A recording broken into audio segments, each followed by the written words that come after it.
দেশবিরোধী প্রোপাগান্ডার বিরুদ্ধে জাতীয় ঐক্য প্রতিষ্ঠায় ধর্মীয় নেতাদেরকে প্রধান উপদেষ্টা ডক্টর মোহাম্মদ ইউনূসের আহ্বান।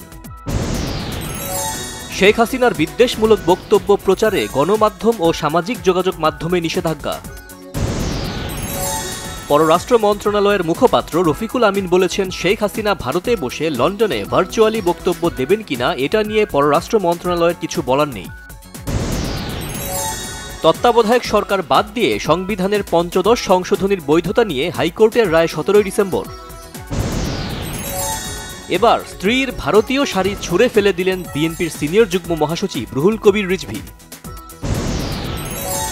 নানা উস্কানি দিলেও ভারতের কোনো উস্কানিতে পা দেয়নি বাংলাদেশের মানুষ, বলেছেন বিএনপি সমমনা নেতারা। চট্টগ্রাম আদালতে আইনজীবী সাইফুল ইসলাম আলিফ হত্যা মামলার প্রধান আসামি চন্দন গ্রেফতার। সীমান্তে উত্তেজনা নেই, ভারতীয় মিডিয়া অপপ্রচার চালাচ্ছে, বলেছেন স্বরাষ্ট্র উপদেষ্টা সাবেক লেফটেন্যান্ট জেনারেল মোহাম্মদ জাহাঙ্গীর আলম চৌধুরী। ছাত্র জনতার আন্দোলনের বিপক্ষে অবস্থান নেওয়া পুলিশ কর্মকর্তা সহ সদস্যদের শনাক্তে কাজ চলছে, জানিয়েছে পুলিশ মহাপরিদর্শক বাহারুল আলম। বিদ্যুৎ জ্বালানি খাতে আওয়ামী লীগ সরকারের করা বিভিন্ন চুক্তি বাতিল করতে পর্যালোচনার দরকার নেই, বলেছেন বিশ্লেষকরা।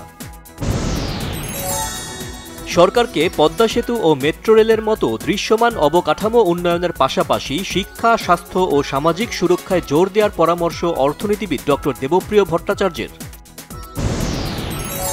দেশ ও জাতির ক্রান্তিকালে বিএনসিসি সদস্যরা বিশাল শক্তি হিসেবে আবির্ভূত হবে আশা করছেন সেনাবাহিনী প্রধান জেনারেল ওয়াকারুজ্জামান। দেশের আকাশসীমার নিরাপত্তা নিশ্চিতের পাশাপাশি বিমান বাহিনীর অপারেশনাল কার্যক্রম এখন আন্তর্জাতিক অঙ্গনেও প্রশংসিত হচ্ছে, বলেছেন air chief marshal Hasan Mahmud Khan. প্রশ্নপত্র ফাঁসের ঘটনায় চট্টগ্রাম বিশ্ববিদ্যালয়ের যোগাযোগ ও সাংবাদিকতা বিভাগের 4র্থ বর্ষের পরীক্ষা স্থগিত।